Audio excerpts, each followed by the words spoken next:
because of you.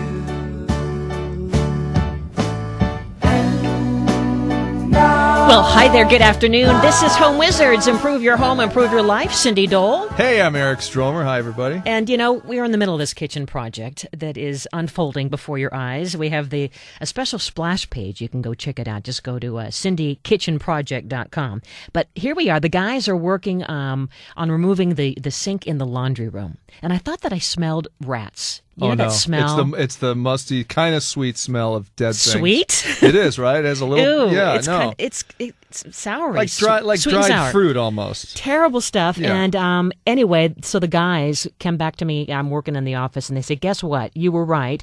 A family of maybe 5 or 6 dead rats underneath the flooring, beneath the laundry sink, all there, and one of them was recently I guess elected deceased. Miss Rat America. And so I thought we would talk about, what do you do about rats? I mean, you've seen a lot of rats in your career as a contractor and in your home. Yes. And what's happened? Well, here's what happened for me. One fine Christmas, the Stromers were inundated with some rats. I heard first this tiny little bell ringing, ding, ding, ding, ding, ding, right by our bedroom where my daughter plays, right? And I go out there and I see the tail, and then the thing scurries away, and the rat is in Willow's playhouse and is taunting the whole family by ringing this bell somehow by scurrying around in there. So the whole Stromer family are in our bed, all 5 of us with the sheet over our head going, ah! Like that, right? Pretty scary. So and Christmas. Christmas, ruin our Christmas. So finally I get my nerve up. I go out there and I chase it away. And then the next day we call the rat guy. He comes, he puts some traps down. Then guess what happens? What? The rats didn't hit any of his traps. You know what the rats did? What they do? I put one trap myself. I armed one trap, put it in front of the refrigerator. Bang! We heard the thing go off. I caught 3 little baby rats. Oh. And when the guy came to take the trap away the next day, he was actually kind of jealous. He said, I've heard of 2 in 1. I've never seen 3 in 1. He had rat envy. He had rat envy. Well, we thought that we'd get smart about rats. Is it possible to ever really get rid of these things? Dennis Beltran has been doing this for more than 27 years. Dennis, thanks for being here.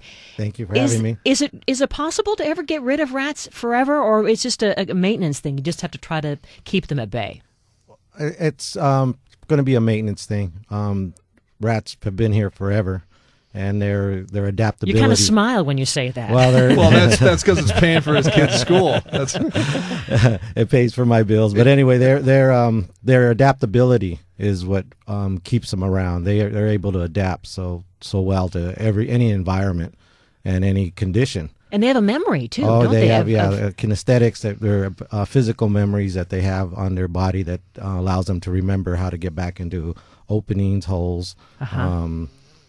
Traveling pathways, food sources. So that's why when my husband puts out the old-fashioned snap trap, and we try peanut butter and cheese and whatever, they get the food, but they aren't killed. They aren't caught. No, they're having appetizers, as it turns out. Well, if the food isn't anchored correctly on the trap, then that always brings problems. They can lick off peanut butter and not set the trap off. Cheese really is a myth. I think that shows up in cartoons and animation. It does. Cheese doesn't work, does it? No, it doesn't. What is the single number one most important bait for us to consider here? Well, again, you have to look for evidence of what it's eating. Oh, that's what you have to look for. If it's in your house, it's obviously has a food source there, and if there's a food source there, then you have to search for You got to be an inspector and search for the food source. So you're looking for, as a detective, sort of like rat droppings. You see that they're there. Yes. What are they dragging into that area? Mm-hmm. Or what, for example, like a fruit tree? Or fruit trees are common. Dog food, cat food. Sometimes they'll get into pantries and eat crackers, cereal. I mean, their adaptabilities. They eat anything. And I've heard that they have to constantly be working their teeth to survive. Yes, because their teeth are constantly growing, so their incisors. So that's the only way. Otherwise, they would die. That's why they have the gnaw. They gnaw.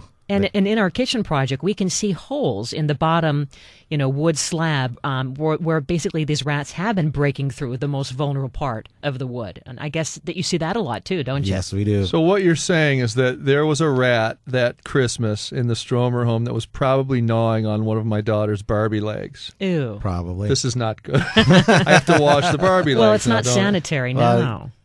They urinate everywhere, and sometimes a lot of people, you can put a black light and that'll illuminate the urine. But the problem is a lot of household products also it'll has that component that'll allow the. Oh, so you're not quite sure maybe if it's the household product or a rat urine. Yes, correct. Well, talk about the difference between catching rats inside versus outside, because, I mean, there's the difference between doing it yourself and having those little home version rat traps, right, versus what we call the rat hotels with, the heavy-duty chemicals that are outside, and that the whole idea is that they'll get sick and then they'll die away from the home. I mean, you don't want to have dead rats in the walls of your house. No, you don't. But most pest control companies looks at the environment they're in because of the product we use, the rodenticides we use. Hold on, they're called rodenticides? Yes. Wow. Rodenticides, like that. Okay. The rodenticides, we've got single feed rodenticides, which will carry a secondary kill, which I don't like to use. And then there's the multi-feed rodenticides, which will allow the rodent to eat it, and he has to consume quite a bit of it, and then it'll kill him slowly. The benefit of that is it doesn't give a secondary kill. So if a predator bird, such a hawk or something, comes in. Can I say, you know what? So I did this. I had bait boxes in my house up in Calabasas a couple of years ago. Outside, though, right? Outside, right? Because there was a ton of ivy, and I guess they must love ivy. So all of a sudden, one day, I see this beautiful bird. I think it was like a big hawk, maybe hawk or something that was dead in the tree. Uh-oh. And I was told at that point that a lot of times the birds will prey on the animal, the rat, for example, that has the poison in it, and then it poisoned the bird secondarily. Yes. So, I mean, that's terrible. So this is what you mean by looking at secondary. Secondary. We do, again, we don't use it. I don't carry that, but in some cases it's used because if like you go into a commercial building and there's no predators there, especially in downtown LA, and you can use them in those areas. And by the way, notice that you're here and not the guys that gave me that advice in Calabasas, so we don't use the secondary stuff. That's no good. There isn't such a thing as a green way of catching rats, is there? Yeah, it's called your hands. Well, the green way is the trap. The trap. Yes. Yeah.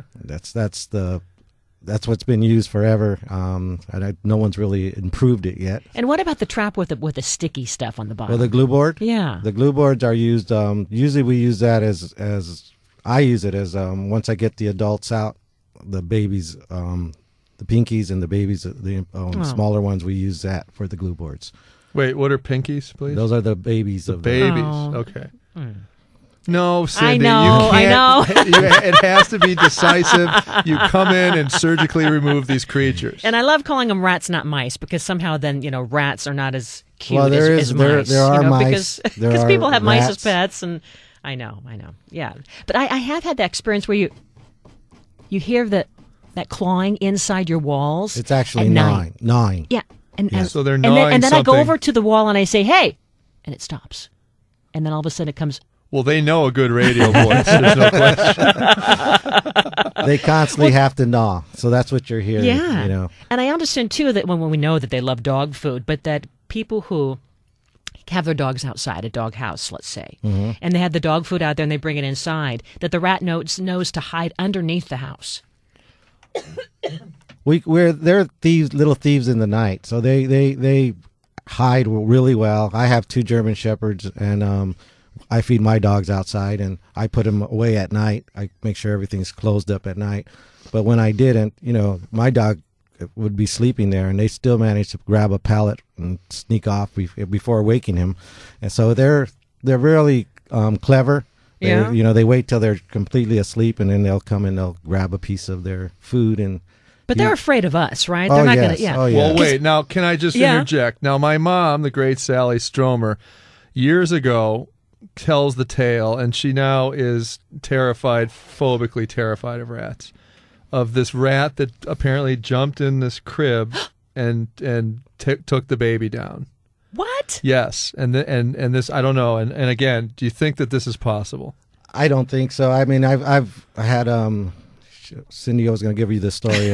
We did a house, and the gentleman and the wife were really scared. Wait, because- hold that thought. We're going to have to take a break, and then you tell us why they were so Okay. scared, because it sounds like Willard was taking over the place. Home Wizards, where we help you improve your home and improve your life. Eric Stromer, Cindy Dole. You watched the movie Ben way back when. I love Ben. We take you to the break with this song reflecting about rats and how to control, the big bad ones. We're back in a minute here on KFWB News Talk 980.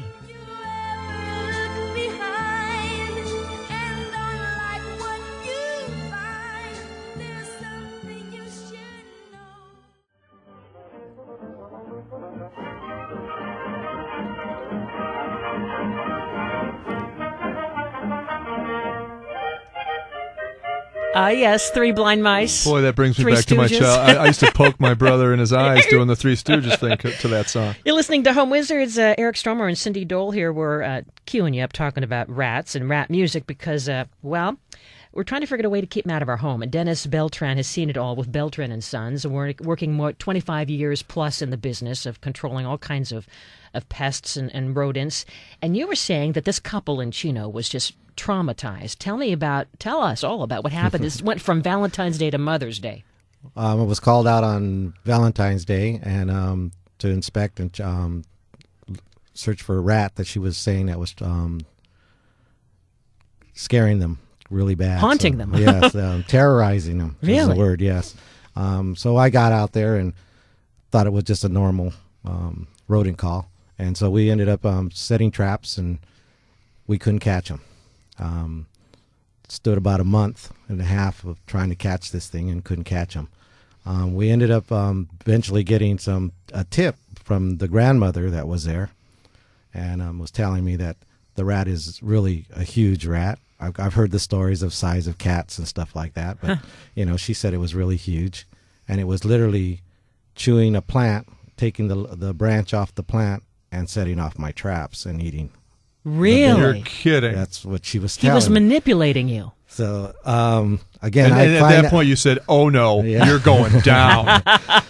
so we This is war. The very next day, we got a call. She was really hysterical, saying that the rat had got on her mantle, knocked all her husband's trophies off the mantle, and was trying to get into her room.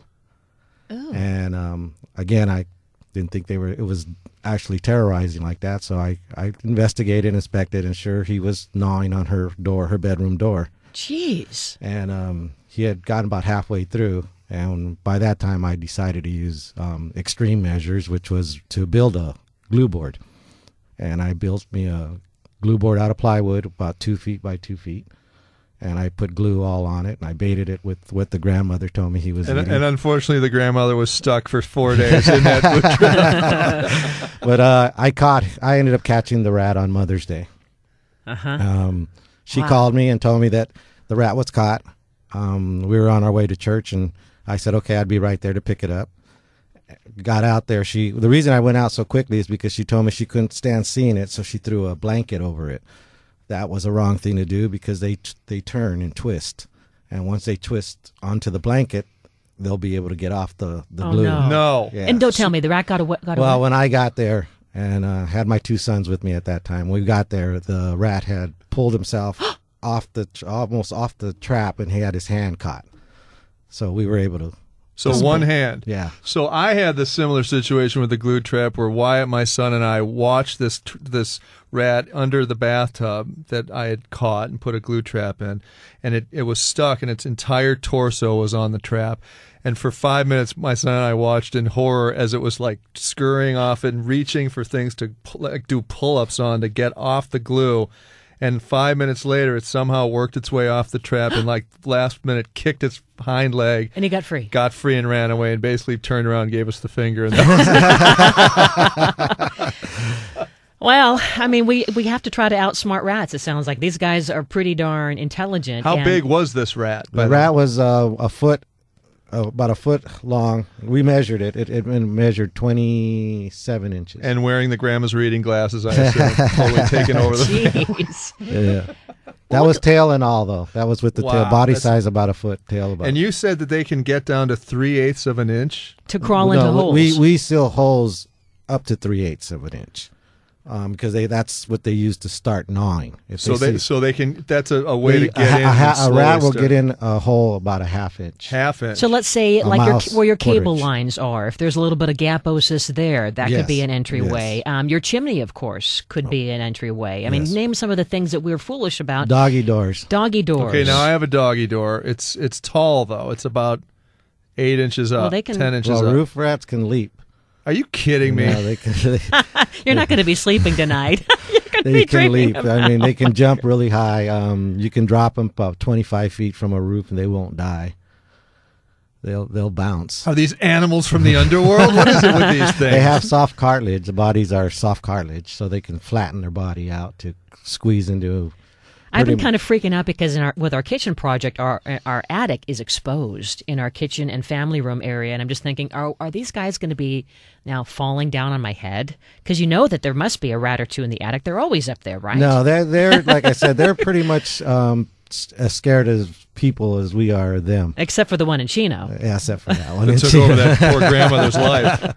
Yeah, except for that one. There's exceptions to everything, I think. And then you were saying that they can find their way into store-bought food packaging. No, what I said was that if there's a lot of food storage place, they can chew their hole into a hole into it, and we can pick it up as consumers without noticing it if we don't notice the packages. But I've noticed mostly everybody at grocery stores, especially women, they look the whole package now. Sure. I mean, they look at everything, back, side, upside down, everything. Right.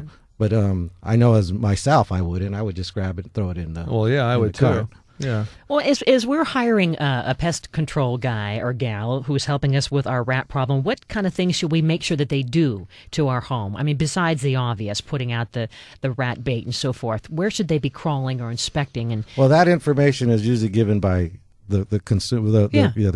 We ask that they tell us the noise, where they're hearing noises. Well, you can see the sweat marks of the rat, of the oil, they right have on the wall of your home. Rub marks. And the pellets. Wait. There's actual rat oil There's that rat can oil. end up on my wall. There's rat oil. It kind of has like a blackish, brownish smudge, right? You've seen this? Yes. I've seen it. Yeah, usually it's by the vents. It's. Rodents usually always have, because of their memory, they have to run along walls. So that so that they can get the memory of where they're traveling. So because they're blind. Well, they're not blind; they're colorblind. I'm just kidding. They're colorblind. They are. Yes. No wonder they never notice me in the navy blue sweater that I wear. But if we do see that oily blackish brown mark on the sides of our home, that's a telltale sign. The pellets, of course. Yes. And what else should we be making sure that our rat guy does to keep us safe? Sanitation is number one. Yeah. That's number one on anybody's house. You got to make sure you cover garbage cans, food sources that What do you mean available. by cover them? You got to make sure the lids are on top. Okay. Can they lift up? No. They don't lift. They're pretty. Whatever's available, that's what they'll go for. If it's there sitting out, that's what they're going to go for. They're not. Unless if it's where if they're searching for something that's easy to gnaw through, then they'll gnaw through to get to the food. What about the rooftop plumbing and vent pipes and things? Same thing. Those things we usually cover. We'll put 1/4-inch mesh on it so that it's still allowed to breathe, and we'll cover those holes. So for plugging holes, we like steel wool. We like the mesh. The wire mesh. And then you would staple gun it, for example, over drywall openings. Or you wood can caulk it if you want to match your aesthetics of your home. Okay. You can caulk it. How about the laundry vents? Laundry vents are another points of entry. Can these things drive my truck? What's happening with these? They're just amazing. Well, they've gotten in cars. Well, and speaking of laundry vents, I mean, you can find pellets sometimes behind your washer dryer. Yep. And how are they getting in there, right? Or in your garage. That's a notorious place. And sometimes if you don't... Door sweeps are important at homes, too. You need to have door sweeps. Or like the garage door, if it doesn't come all the way down, or if you leave your side garage door open, that's like, hello, come on in. Yeah. We got a party going on. And so what's the season where they really start to show up? Well, it used to be during spring and, during the summer, spring season. But now, since in California we really don't have any winter, it's year long. It's year round. I'm doing work year round for rodents. Well, people can find you. We have the link to your website on ours at yourhomewizards.com. And so, Dennis Beltran, thanks for giving us some good advice. You're welcome. Thanks for having me. And you were saying that one restaurant had how many rats? Over 200. And it's no longer in business. No, it's no longer in business. That was really pretty gross, wasn't Yes, it? it was. Yes, it was. And Dennis, do you get hot wearing this rat suit that you have on right now? 'Cause this must be The ears are kind of cute, you know? Is that real cotton? What is And he that? has little whiskers. Well, thanks for keeping a sense of humor about it. I mean, you guess you have to, right? Oh, yeah. Oh, Do you ever yeah. have nightmares? Like this? No. I will now. Thank you. Thanks. All right. Well, Dennis Beltran, been great having you with us with Beltran and Sons. Thank Check you for out having his me. link to the site at ours@yourhomewizards.com. Coming up next, we're going to switch gears and head outside. Fall color. You growing up in the Midwest, you love the fall I miss colors. it, but boy, I'm starting to see it here. We have it. You know, you can look for it and find it. You can find it and you can bring it. You can bring it to your garden. And you're gonna Maple tell us trees. how, We're aren't going you? to talk about it next. Eric Stromer, Cindy Dole, Home Wizards. We love to help you improve your home, improve your life here on KFWB News Talk 980.